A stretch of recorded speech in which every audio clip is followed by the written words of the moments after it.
welcome to the virtual edition of our year-round member screening series, Film Independent Presents. My name's Jen Wilson, and I'm a senior programmer here at Film Independent. Today we have a live Q&A for the TV show Bigger on BET with the series creator Felischa Marye, who is in Project Involve 2013 here at Film Independent. Yay, she's one of ours.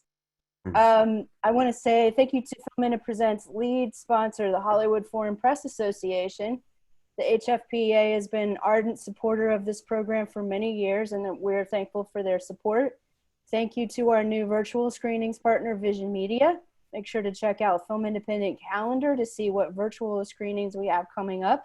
Just a note to anybody watching today, there is a question button at the bottom of the screen if you'd like to submit a question for our moderator to ask towards the end of the Q&A. And now, please welcome today's moderator. She is Carla Renata, aka the Curvy Critic. She's a creator and host of the Curvy Critic at blackhollywoodlive.com. Her film reviews and video interviews can be seen at www.thecurvyfilmcritic.com or BHL online. Welcome, Carla. Hello. Thank you for that wonderful introduction, Jen. I'm so excited to be here moderating for Film Independent. They're one of my faves and they always look out for me. So of course I'm gonna look out for them. So today, you guys, we are here to talk about BET Plus's fantabulous show, Bigger. And without further ado, so that I don't waste any more time, let me get right into it and introduce who we have in this room, this virtual room with me. First up is creator of Bigger on BET Plus, Felischa Marye. Then we have, I can't say what he put his name as on the screen, but Devon Shepard. Oh my God. ASS Devon. We got Devon Arnold, Netflix special, international comedian extraordinaire. We got him in the house. How you doing? We got two of the writers on the show, Baidu Saidu. Is that how you pronounce your last name, darling? Baidu Saidu. Saidu. Thank you for that. And Courtney Perdue. Welcome, you guys. Hey.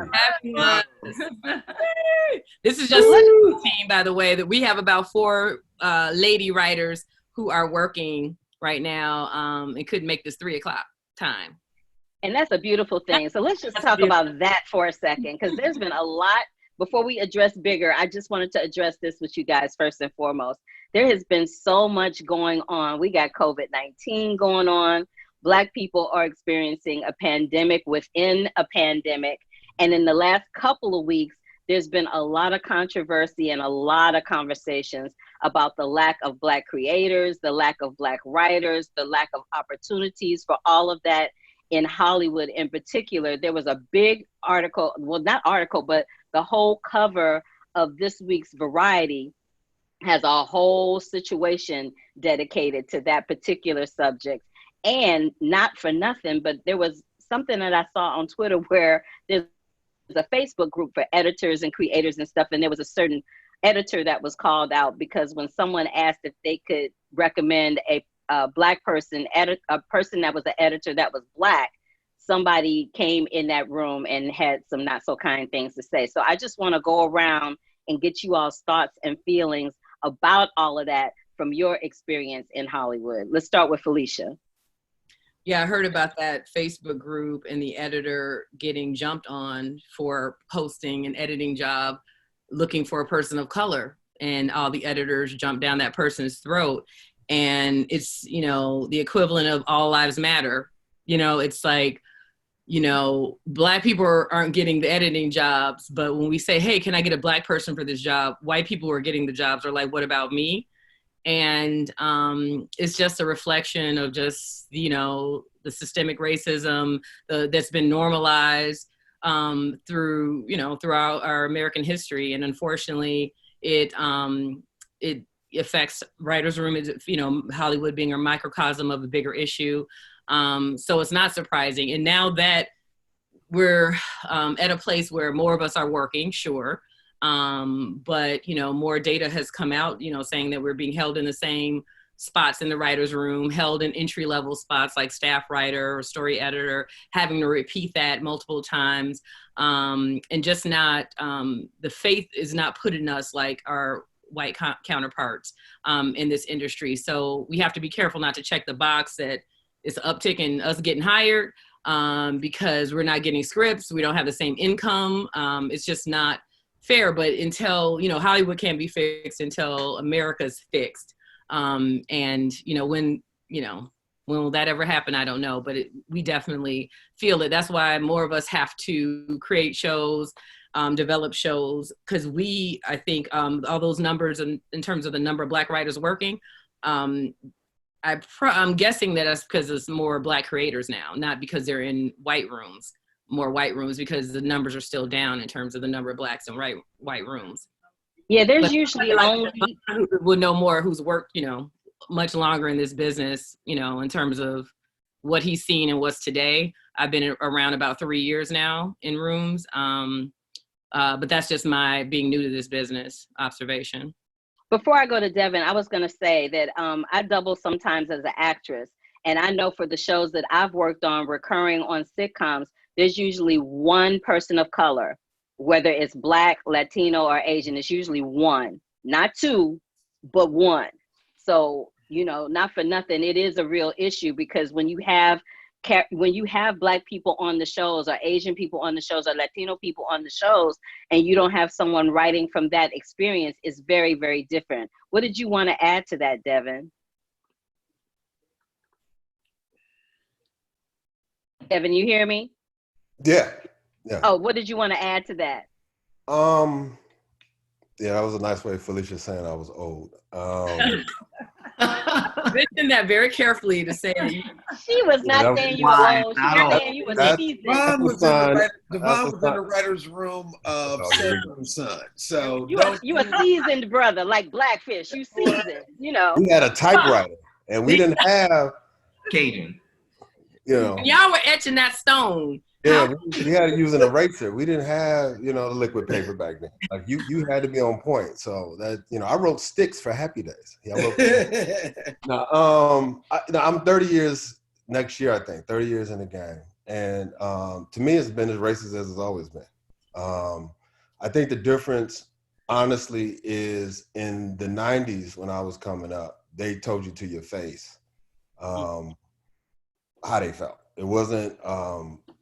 Passive aggressiveness. It was, I was doing a couple of stories on Twitter just the other day, and it felt good, felt cathartic to get off my chest, because I've been holding it in. But just my experiences growing through Hollywood, where I had an executive producer tell me, he found I was from South Central, and said, a lot of the white writers are intimidated by you because when you don't smile, you look menacing, and if you want to come back the next season, you got to smile every time we see you. And who said that? Are you serious? Yeah. Who told you I got that? stories. Listen, I got stories. I quit the show.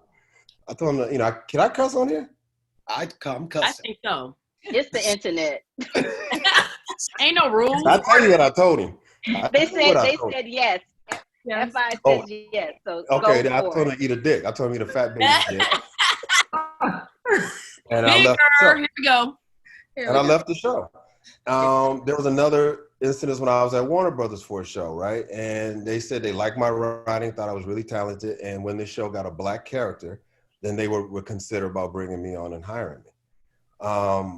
That's been going on when I was in the business starting at 91, 92. And I can assume that it was far worse before I got on. And I think the difference now is the language has changed. They used to say things like urbane, which is, they used to use it totally wrong, but they said, yeah, we need something, a more urbane writer. Or they'll use, they'll hire people for flavor. How I got in was through a writer's training program. And there was a training program for African Americans, really for anybody, but mainly for people of color and women. Given an opportunity, it was paid for by the Guild, and they would pay for you to go on shows so it wouldn't come out of their budget, just to encourage. It was all like the Rooney Rule, almost, to encourage shows to include Black people. Well, although I got in the game, I never went to a white show. I went to a Black show, which I don't have a problem with. But it didn't work in the sense of inclusion, whereas you would take a person of color or female or whatever gender or sexual orientation and put them in rooms that aren't used to having those people in the rooms. That's what it was for. But ultimately, it just was another way to kind of separate us. Black people go to this show, white people go to that show. Right. I fought to get on a white show, and not because I thought white shows were better or whatever. I needed to get there to tell white people, fuck you. And I was lucky enough when I did Fresh Prince of Bel-Air, I became really good friends with Gingy Cohan. And to the point she created Weeds, and the Black family for the most part was based on me and my experiences that I used to tell her. They're actually named after me. The last name is Shepard. And she hired me for Weeds. And that sort of was my introduction to breaking that barrier of being seen as just a writer and not a Black writer. And every room, I said this on Twitter, every room I would win, I did 3 shows where I was the only Black writer, and every time I sat at the head of the table, I didn't sit at the side. I was very vocal in terms of breaking stories. I wasn't afraid to debate and argue. And I felt I had to do that because I had to force them to see me in a completely different light. And making sure that my storytelling ability and my writing skill set was such that even if I rubbed you the wrong way, you couldn't deny that I belonged at that table. And it's been going on. Like I said, I'm 52. It's not as it used to be for me because I have the credits and the experience and the relationships to avoid some of that. But as I look at the younger writers in terms of how they don't promote writers, they keep them at a staff writer position for longer periods of time. They're quick to fire you and rotate Black writers like, any Blackface will do. My wife just went on an interview for the Goldbergs, and she told me, I said, how'd the meeting go? She said, it felt like they were adding me for affirmative action. It didn't feel inclusive. They didn't ask me anything about myself or my writing ability or even what I thought about the show. And that's still going on even now. So until white people who are in power, stop looking at us separately and looking at Black shows versus white shows and just look at entertainment as entertainment, writers as writers, storytellers as storytellers, this problem is going to, I think, continue to a certain extent. I feel like this time around, for the first time in my life, I feel like we do have allies now, and we do have people who actually see the systemic racism. They understand it. In some regards, they maybe was complicit in it, and they're trying to make some changes. So I applaud that. But I think we got a hell of a way to go. I mean, right now, real quick, there's not a lot of Black male showrunners. I think there's maybe, I can count 10 that I know of personally, and that's sad. And I'm guessing for the last 5. Like, I know 5 personally. There's not a lot of male showrunners. And so there's always, another hurdle that we have to sort of get over. But I will say, I want people to understand when you have different voices at the table and different experiences at the table, more than not, your show is going to benefit from those experiences. And wow. The sooner that people begin to understand that, I think the more of opportunities are going to become available to us. It's almost likened to the Black quarterback scenario, right? Back in the day, they said the Blacks can't play quarterback because their brains aren't capable of handling stuff. That's kind of where we are a little bit right now. And, for the first time in my career, like, I'm turning down jobs as a showrunner. And I actually got a show offered to me that's not a Black show to showrun, which is cool. You know what I mean? And so I think there's a turn. I'm glad I'm old enough to not only see it happening, but to participate in it. But I think the fight continues. Cool. I love what you said. And everything that you said was perfectly on point. Before we get into the discussion about the show, though, I want to hear from Beidou, Courtney, and David. Beidou and Courtney, you guys are like the newbies in the game. Y'all are like the young bloods. So I just want to hear from y'all's perspective what that feels like for you. And then David, you're coming to it from a completely different perspective, from a stand-up perspective. So I want to hear from Beidou and Courtney, and then David, if you could chime in on that same subject, I'd appreciate it. Sure. I think for for us, we're a little bit biased in the sense that we've been at it for a little over a year and a half, and half of that time we were with this group here. So that was our first experience in TV. It was in a room that was like an all black room. So it was kind of a shock, but like in the best way, because we all worked so well together and we wanted more experiences like that. But we've also been blessed to work with a lot of white showrunners who are very woke to the whole thing. So they were very much open to listening to what we had to say and trying to make sure that whatever they were working with in their stories was something that wasn't completely off kilter for what we were experiencing at the time. But that's kind of how we feel on it, or I feel on it.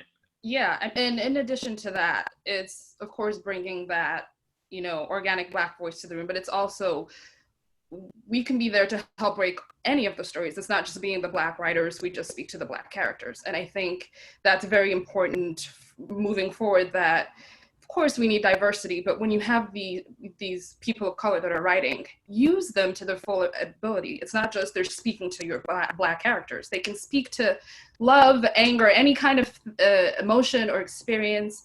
It's really valuing them beyond just being the Black thing. And I think there was recently an LA Times article where a quote stuck out to me where they said that white writers are hired based off of their potential, whereas Black writers, it's more about your experience. And it's like, kind of like the chicken before the egg. Well, if you're not getting the opportunity, then you're not getting the experience. And so we were really lucky that Devon and Felischa gave us our first opportunity to be staff writers, leaving desks as assistants. Even coming into season 2, Felischa was right there to help us move up with our title, or we made co-producer, and her and the BET execs they saw that potential, they saw our talent, and they kind of believed in it and were pushing for it. And so we need more of people to do that. Cool. David, you have anything to add that hasn't already been said? I think that off of with a little bit of what everybody said, which is true. I think the thing that stood out to most to me, and I said this yesterday in another Zoom, that Devon said, the problem is that it's a reflection of the people that are in power, is what you see. So all the people that are calling in there, all the color, the magazine, and all the people on the magazine, the Black people, all that's bullshit to me.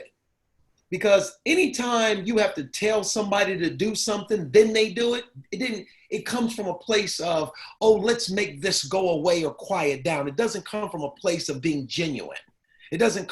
We got to keep resetting this every 3 years. It just was, oh, Oscar's so white, that bullshit. That was the same thing. Then the next year, Flavor Flav won Best Director. Get the fuck out of here. Like, they doing too much. Like, if it was real, it would just be real all the time. It would always be inclusive. But the problem is that white people don't have any Black people in their life. So they only know us from one perspective. They think we can write white characters because we got white friends. You know what I'm saying? It don't mean we got a ton of them. We got enough. Yes, we got enough to be able to, some we really like, some we need to have in our life to do what we need to do. But for the most part, you can go in all of our timelines and our worlds, and we interact with everyone. So white people don't do that most of the time. That's why they need us to speak to the Black experience, because you don't have nobody in your life. That's why everybody you hire is white. So this moment that's happening, and this call to action that they're all in, like, Devon's wife had to go and have this interview. And, we know the bullshit when we see it. I'm taking advantage. I'm developing 3 shows right now. I've never had these kind of opportunities before. I'm taking advantage of all the money. I'm going and you all should. The white guilt. I'm getting all the white guilt money. I want all of it. He said the white guilt Why are money. you taking my turn, David? Because you gave it to me, it's good. And all of our better turn. at using it than you are. I'm using Okay. all. Pointed. I TM'd it. Hilarious. He's got a job that says white guilt money sitting in his office. All kind of white girl money over there in the corner. All kind of white. But the thing about it is, what they end up finding out when we smile or they stop being nervous for no goddamn reason, is that we are very good at what we do. Some people not. Because I've gotten in white, like Devon said, when I did the first season of Bigger, I was also starting Fuller House, which is an all-white show. I was the only Black person on the show. I would leave the writer's room there, which was an all-Black room, and I would leave Paramount, go to Warner Brothers, and do Bigger. You know what I mean? Do Fuller House. I did that with a show called Partners that had Kelsey Grammer and Martin Lawrence on it, and now I'm on a Nickelodeon show. There's these two little white girls, these two little YouTubers. And I'm the only Black person in the room, but like Devon, I'm a comedian. So I have another little thing on top of me where a lot of people think comedians, and most don't know story. They don't know character development. They don't know how to do that. So now I have to play in the, I'm not just the joke guy. I can also put together a story and I can develop a character, you know? And so that's another little thing that you have to deal with. And when you work with people, they're like, oh, well, we need to punch up and yada, yada, yada. Then they want to hear, you got a joke, David? No, I don't have a joke, but I can tell you this arc of this story is some bullshit and it ain't working. I can tell you that. Like, you want to try to lean against anything that you feel or you know that they think you're deficient in, because you want to be able to prove. As a comedian, I deal with jokes when it's joke time. I try to lean in on story and character development. I'm glad you said that, because that's one of the strongest things and one of the most prolific things, and one of the things as a Black woman in America and in this industry that I appreciated and loved about Bigger. Y'all, when I watched this, and I was telling them before you hopped on to the call, David, I've seen all 10 episodes of the first season. I can't wait for the second season. But all I know is when I watched it, I was like, ooh, somebody's been looking in my journal and like creating a show with people that are like Carla, my 30-year-old self. I like, when did y'all come in my house? It is so funny and it's so real. And you've got these characters, these really wonderfully well thought out, spectacular characters that are well dressed. They're all intelligent. They all are, they're not scrubs, you know, they all got a job. They all got some kind of job that is important to them, you know? And I appreciated that. I appreciated it so much. And I really appreciated the cartoon aspect of it, because that was hella funny. When y'all threw that cartoon up in there, and I was like, okay, that right there is bananas. And those of you on the call or watching, when you go and watch Bigger, if you have not already seen it, you will see what I mean, and you're gonna fall out in the floor because it was hella funny. But and I love that you attacked all kinds of different issues. You talked about homelessness. You attacked the problems that Black men have when the police is called on them. You attacked gentrification. You attacked things like when friends take it, you know, over to the edge and can't find their way back. You attacked all these things. So I'm wondering, whose life did this come from? Whose journal did y'all go into? Because y'all done hijacked somebody's journal. I know you did. I know y'all hijacked somebody's journal. It may not have been mine, but it was somebody's.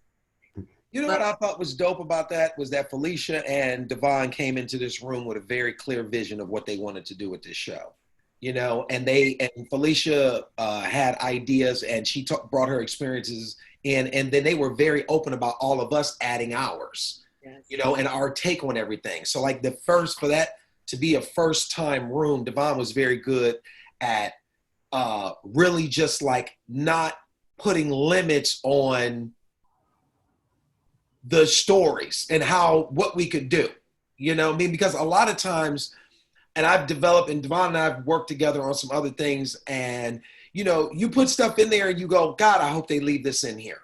God, I hope they let us just do this. And to their credit, they did, and people responded to it, you know, and Felischa and Devon fought for a lot of the things that you mentioned. Really? Of course, because some people don't always have the vision that you have, but Felischa can speak and Devon can speak to that, for sure. I was going to say the penis, you know, you always got to fight for a penis. You know what I'm saying? Look, in the code switching situation, you know, when y'all talk about how the black friends don't want to deal with you because you're too white, and some of the white people don't want to deal with you because you're too Black. Like, that's real. That is real. And I appreciated all of that. And I love that you made Lane a business owner. And I love that you had Lane be somebody that not only is a business owner, but is a business owner on a block that has been gentrified, and how she was the person on the block that took a shining and stood up for this brother that was homeless. Like, I could go on about the storyline, but I want you guys to talk more about how you decided which storylines to address and how you wanted to flesh them out in terms of being showrunners on a show that is primarily Black, where you don't have a lot of what was that? Okay, where you don't have a lot of white people that are going, no, you can't do that. No, let's hear a joke. You know, where you don't have all that going on. Let's hear a joke. I'm frozen, I think. Hold on one second. I hear you. We hear you. Okay. We can hear you. Okay, you can hear me. I can't see you guys. So hopefully my eyes aren't crossed. No, I was going to start. Yeah, this gives me anxiety. I was going to say that, where the hell is it? Okay, I don't know what happened. That I'll start by saying that for me, well, let me back up. I hear a lot of like new creators, you know, like when I go to events and that sort of thing, talk about, you know, not wanting or not needing a showrunner for their first season of their show, or having this desire to do it alone or something, maybe ego, whatever that is. And I remember before this process sort of started, when I realized, you know, this show was greenlit, that I saw an article in the New York Times that talked about creators making a mistake when they do that. And I think the quote was something like, showrunners are made, not born.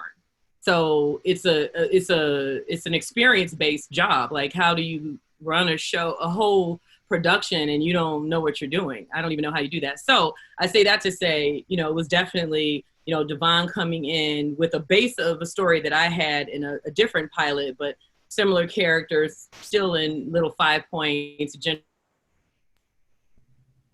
Okay, now you are frozen. Once we learned it was, I'm sorry, am I frozen? You did good. for a little bit. Okay, Yeah. continue.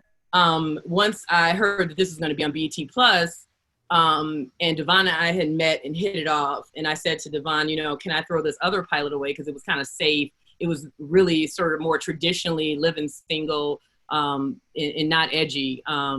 And he was like, you can do whatever you want to do. And at that point, it was like, bye to that other pilot. Let's really push it, because we can't on streaming. And so while some of it might be the base of my story, like, you know, in my mid 30s, I kind of hit a wall, had a whole career in another, you know, in marketing and PR, and hit an early midlife crisis, wondering if there was something bigger and better, wondering if it was too late for me to get in the entertainment industry, and basically quit my job, went to film school, all of this sort of after 35, you know. And that's what comes from the story. And then also this question, because I used to struggle with this in my personal life and professional life, is safe better, or what's excitement, you know, safety or excitement? And I think we're juggled that from our entire lives. Like, when do we get serious? When do we have fun? And which do we choose? And that's sort of the central question of Bigger. But where I appreciated Devon's help in particular was elevating the creativity. And, the first season of Fleabag was out then. So he was like, hey, have you seen Fleabag? You know, and I was like, no, I've heard a lot about it. And he was like, check it out. Like, maybe breaking the fourth wall is something this character can do. And I pushed back, like, that's cheating. They'll just talk about their inside feelings. And, you know, where's the, you know, subtext there? And then I saw how Phoebe did it and was like, oh, we doing this. It was genius. And excuse me. Now I'm choking. Hold on one second. That's okay. While you drinking, I'm going to say this. When I watched it, it felt like it was like The Big Chill meets St. Elmo's Fire, meets Sex and the City, meets Friends, meets Living Single. It's like all of the things about all of those shows that audiences love and cherish is what Bigger is for me. Wow. And I'm just speaking for me. That's what it was for me. And I've been talking about it for the last couple of days. So y'all gonna have some new fans. But go ahead and continue what you were saying, Felischa. That means everything. Because those are big references for us. Not like we were like, hey, let's use The Big Chill. But we talked about The Big Chill. We talked any sort of big friend group. Because our whole opinion is like, why can't we just be friends? Why sometimes when you create through the lens of sort of white America, you're only creating, to David's point, what they see us as, right? So they're going to look for the black in the idea. Where's the black? Where's the black? Well, we're like, the characters are black. And if we write them, they are black automatically. We don't have to tag it black or come up with black issues, because these characters living in the world as black people, those will organically come out. With the animation, again, elevating the creativity, I think it was like after we started developing the idea, and then Devon called me one day, like, what about, or I don't know if he said it, I don't remember when he said it, but he said something about animation, like involving the penis, like just, you know, be it out there. And I was like, you are insane. And so this is how most of it went. You're insane. And then I called back 24 hours, 30 minutes, 2 days later, like, oh my God, it could be like 9 to 5. Remember the birds that came out of the bubble? You know what I mean? Like, I just usually have to just take a minute. But so that synergy and that sort of bouncing things off is really how the creativity matched sort of my grounded story of this friend group that's much like my own friend group, you know, from college. And those two came together, I think, to create an interesting show. I don't know if you have anything to add to that, Devon. No, I mean, you know, for me, it was the same thing. And I'll tell this part, Felischa, so don't be embarrassed about it. But when I met with Felischa, she was frustrated. And Who, me? Yeah. No, she's frustrated. And just in talking to her, I knew it was so much more going on behind those glasses. And I said to her, I said, if you can write anything you want to write, what would you want to write? And that's what started the conversation. Because for me, you know, I was watching Atlanta, I was watching Insecure, and I felt like, damn, them black people are having fun. Like, you could just feel it on the screen. And for Atlanta, it seemed like there was no restriction in terms of their creativity, right? And I just felt like, why should we be locked in a box? And so that's how the conversation started. It was just, what do you want to do? And then she started to spill her guts about her journey, which was, I always tell her journey is incredible, to switch careers midstream the way she did. And, you know, bet on herself, I thought was an excellent sort of premise to sort of frame the show around. And that's how the discussion started. Animation, it was part of that. I just didn't want to do any regular shit. And, you know, I was like, I was thinking about what's the creative way to do all of this. So I just thought it was funny. I thought about Pulp Fiction when they had the briefcase. You never saw what was in the briefcase. You only saw the glow from it. Yeah. So I was like, this dude, you know, if he's packing like that, like, it's actually funnier to have something that's in contrast to what we're saying. So I immediately thought Disney birds and cartoons and violins and shit playing when he opens his pants. And once I got Felischa on board with that, sky was the limit. Sky was the limit. Then it was just, but you know what it was? It was something that I think we all go through as black writers, right? We're all conditioned and programmed to think and move a certain way inside this industry. We're always programmed to write a certain way. And I just fought that my whole career because I grew up watching everything. I grew up enjoying everything. Even to this day, my music is eclectic. I like new wave. I write to new wave music. I don't write to hip hop. It's just too distracting. Tell nobody that. You know, Simple Minds. Don't tell nobody that. Listen, I'm not embarrassed of that. I got hot shit that I write to hip hop. I write to Simple Minds. I write to Flock of Seagulls. I rock to, because those sounds are attached to movies that I love. When you said St. Elmo's Fire, when you say Breakfast Club, when you say 16 Candles, those are the movies that inspire me. So Which way is up? Which way is up?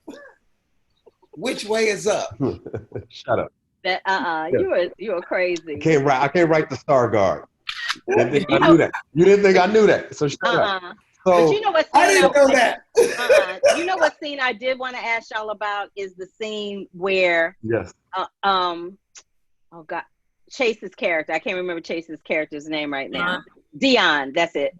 So the scene where Dion is walking down that hallway and he's just envisioning smacking the hell out of everybody just as he's going down the hall.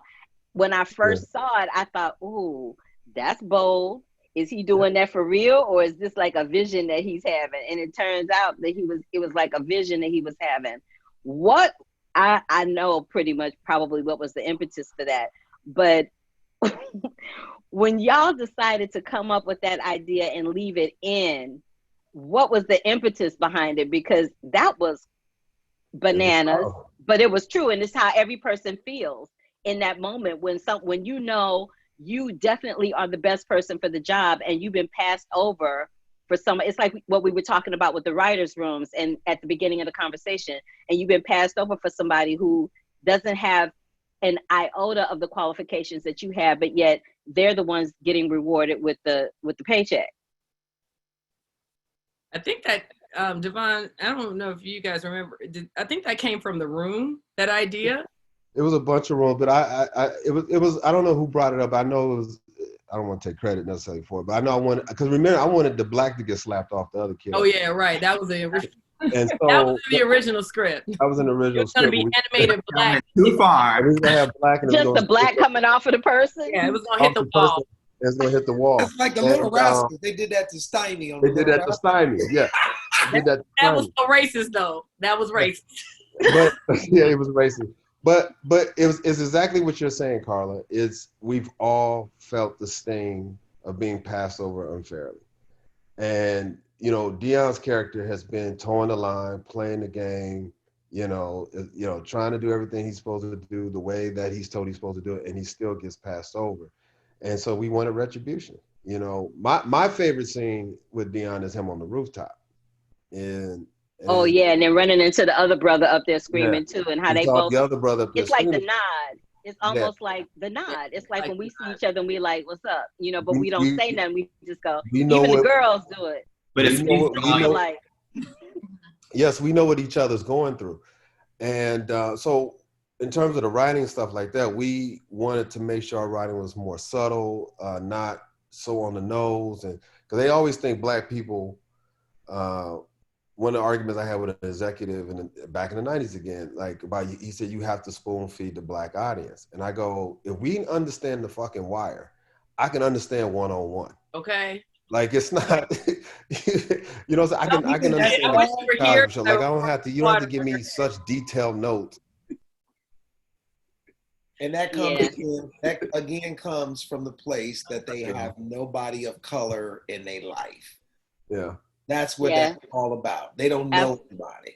Absolutely. Or they do, and that person fits a certain image for them, and not the image that is they don't know anybody personally, where they really know somebody. You know what I mean? Like they might know somebody at work or their neighbor across the street that they wave at every day, but they don't know anybody personally, because nobody would make a stupid ass comment like that knows people personally. I mean, because it's ridiculous. Well, sometimes they do, because sometimes there's a little bit of everybody.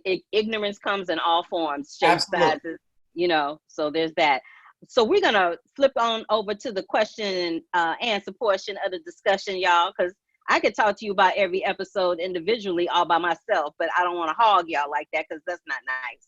So Felischa, somebody named Fred Bush says, hope you're doing well, sending love from UCLA. Oh, I was like, Fred Bush, I know that name. Yes, you do. But this question is not from Fred Bush, but this question is for everybody. A couple of questions, actually. Will there be any sex animation in the new season? And what type of accountability measures do you think can be taken, or okay, let me say that again. What type of accountability measures do you think can be taken from your perspective as writers, showrunners, and creators to help keep this moment that we are experiencing in the industry to go forever? Well, no season 2 spoilers. Sorry. Sorry, no ups about the animation, but I'm sure we're gonna see some. Because how could you not? You can't introduce that and then not have it in the second season. We'll see. And how can we keep folks accountable and keep this moment going? It's hard to control the moment when we don't have control on what happens because we are still not in power. But what we can do is never shut up, and never until the job is done make people feel like the job is done. And I think there is some thirst for the job, for boxes to be checked, and I think that's starting to happen already. Right after a lot of networks release statements around Black Lives Matter, the Committee of Black Writers that I'm on, a committee of the diversity committee of the Writers Guild, you know, put out this open letter to Hollywood, because it's like, yeah, that's real cute, but these are still the issues, and this is where the historical issues, and this is where we still are. So a statement is just a statement unless some things follow that up. So I think by holding them accountable, them meaning the people in power in Hollywood, it keeps it alive. That's all we can do is sort of show them report cards, and point out very specifically where there's still a gap. Cool.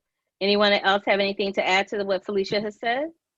I think that we need to also make sure that as writers, producers, and showrunners, that we make sure that we keep our tools sharp so that when the opportunity comes, you're ready. One of the things you don't want to do is be out there yelling, you know, that you want a chance, you want this, you want that. And then when you're given the opportunity, you're not ready to answer the bell. So like that is also the other side of it, because like there are a lot of people who, you know, I think we've all gotten into this position where you get in a writer's room and you meet writers who have become executives and showrunners, maybe not showrunners, but maybe even that still, but that have hidden in the room their whole career. You know what I mean? They got on one show, they sat in the corner quietly and went from staff writer all the way up to executive producer, and they're really not good. And so when you get an opportunity, you really want to be good at what you do. So that when they give you an opportunity, they can't say, well, we gave them opportunity and you wasn't ready. Be ready. Make sure that you're ready if this is what you want to do. Because, you know, and hopefully, like Felischa said, hold them accountable. Let's keep the conversation going, stay transparent all the time. You know, put more shows on. We have so much room for so much content now. There's no reason that you shouldn't have as many Black, Asian, Latin. Like, the world is so diverse.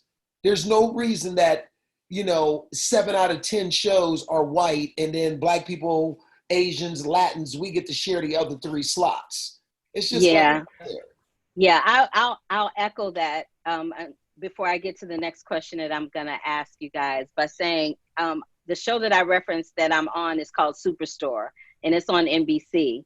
And the reason I love being on Superstore is because it's a little bit of everybody there. We got Asian, we got Black, we got Latino. The showrunner was America Ferrera, you know, who has a show over at Netflix now called Hentified. So I will give her big props for, you know, at least doing that, at least putting her money where her mouth is. And not for nothing, but the women on Superstore are not a size 2. Like, we have waists we don't have unattainable waist on that show. Everybody got a little girth. You know, people got boobies, they got butts. They look like real people when you walk outside your door. So there are some shows out there that do it, but there aren't enough, as you said, David. Felischa. Well, I actually wanted to add to that. Yes, please do.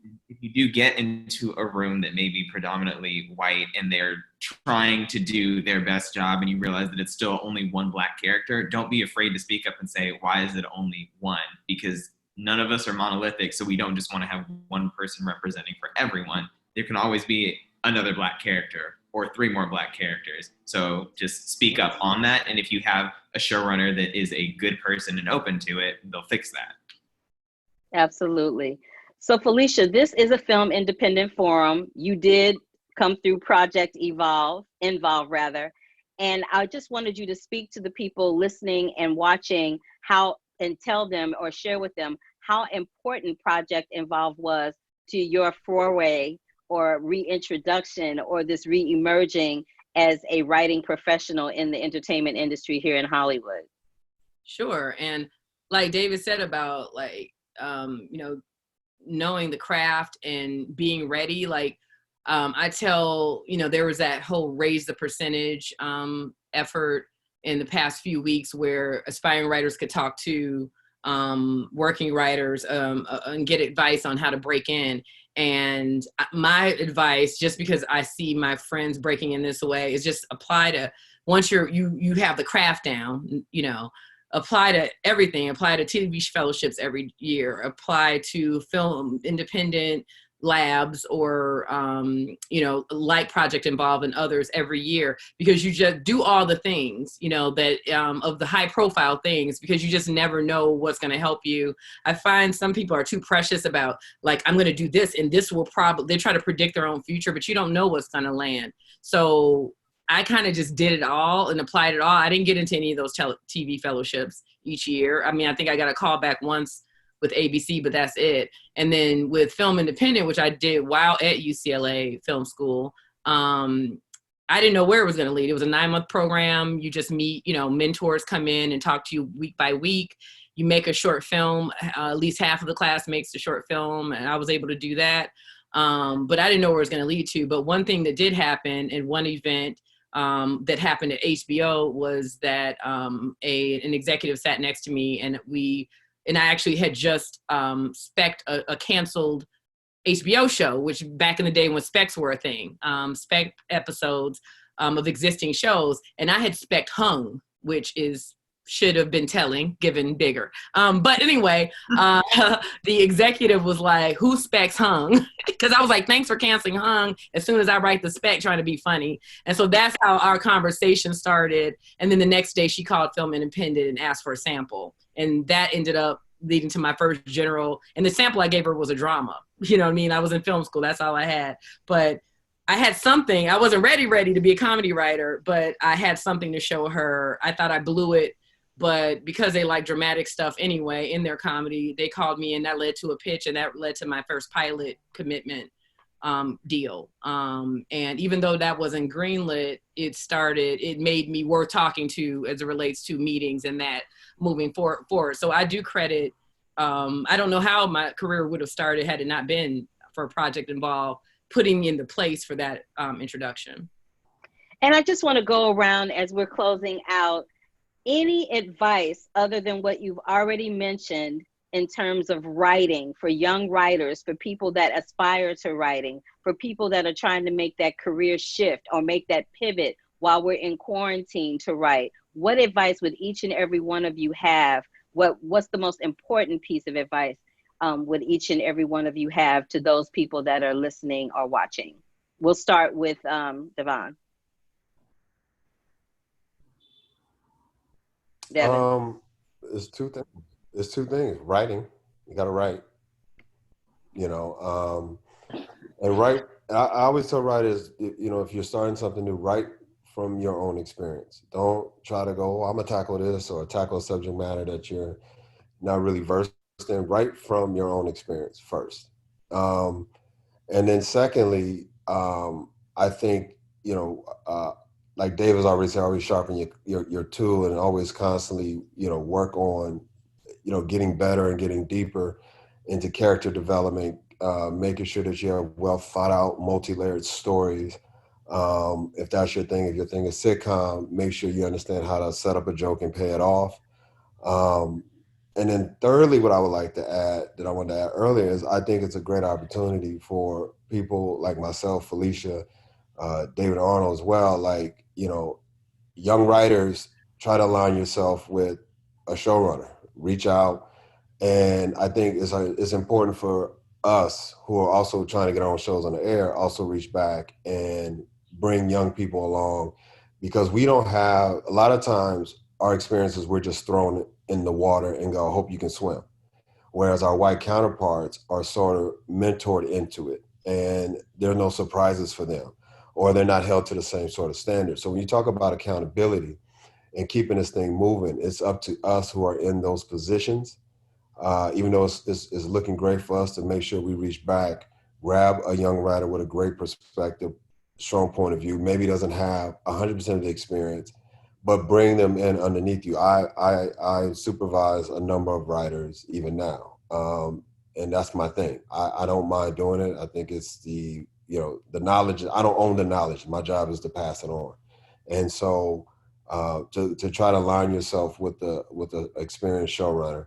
And, we should take those young people go in there, take them through the process, show them how to develop a pilot, take them into a room and do meetings, show them how to pitch the show, how to respond to notes, give them that experience. So by the time they're going through it, they can kind of go off and begin to do their own journey. and then they can do the next thing for the next person, as opposed to us relying on the system to provide opportunities for us. We have to sort of become a community within itself and look out for each other. Okay, young bloods, Courtney and Beidou, what y'all got to say about that advice? That's good advice. I feel like the only thing, or the thing that I would say is, I know a lot of people come out here that are like, I want to write. So the first thing they're thinking is, I got to go be a writer's PA, or I got to be a showrunner's assistant. And they'll stall until they can get that. And that's just a whole bunch of wasted time. And they may not even be writing in the process, which they should always be doing. But what I'd like to tell people is, if you can't get those jobs right away, which are some of the hardest, go work at a production company or a network if you can, because that was still a great learning tool for myself and even thee. Like, I was working at Inland TV for 2.5 years, and I saw all different types of writers come in. I saw all the stages of material. I learned how to give notes and take notes. And I was like, great, this is what I need so that I can go be a writer and eventually be a Devon, be a Felischa, you know? So that's something that everyone should think about. Wait, do you have anything to add to that? Yeah, of course. In addition to writing, if you want to be a writer, read as many scripts as you can get your hands on. Yeah. The more good scripts you read, the more you understand, oh, this is good character work. Oh, this is good plotting. The more you see, the more you can kind of take that in. Each room we've been in, I've observed the showrunners, all the writers read their writing, and it's like, oh, this is great. You take it in, you take all of, people's talents in as you're reading and you're exposing yourself to it. Watch TV, study it, like really give it that eye. Writing is not easy. Sometimes people just think you can just write some words, and no, there's a real craft to it. Study it like you would study if you want to be a doctor or anything else. Like, really make sure that you're understanding the ins and outs of it so that, as everybody has said, you are writing and you're ready for whenever that opportunity strikes. But also read bad scripts too, because they can teach you just as much as good scripts. Yes. Bad ones than you do from the good ones sometimes. Yeah. And just one more thing before we close out. I know I've gone grossly over time, but I think this is important, and that's why I'm going over a little bit. I want to know how much influence you guys have in pulling people in below the line, the hairstylist, the makeup artist, the grips, the sound engineers, all those people. How much influence do you have in pulling those people on board in addition to your writer's room? Well, we shoot in Atlanta, so it's easy for us to have, shouldn't say easy, because it's still mostly a white crew because of just who the below the line people are. But it was a whole lot of Black folks in our crew. But I think that's by nature also of us being in Atlanta, and we probably would have stepped in and said otherwise had it looked differently, but I don't know if that's an issue in a market like Atlanta. But even in a market like Atlanta, it's still very obvious that construction people and certain people, you know what I mean? Like, they tend to be white. Grips, I mean, I don't know. Again, I'm talking off my 3 years of set experience, but from what I could tell, below the line is heavily white, and showrunners can affect who their line producers hires. I was more into hairstylists, makeup, some of those sorts of below the line roles, wardrobe. But yeah, the line producers hires everyone else, but you could tell that line producer makes sure this is diverse and ensure that. I don't know, Devon, you want to add based on what you know? I mean, I always ask. It's just, Atlanta was a unique situation because everybody's working in Atlanta. So you got to kind of get what you can get. Yeah. But I've always asked. I've always make it a point to go, where's the Black candidates on this resume for this job? Like, where are these applicants? I've always asked. I'll bring people in. If you don't know anybody, well, shit, I know 10. I'm bringing them in. So, it's I had a situation with editing and post. I made them hire two additional Black editors. Right. And I'm always having those conversations, and it's never lost on me. It's less.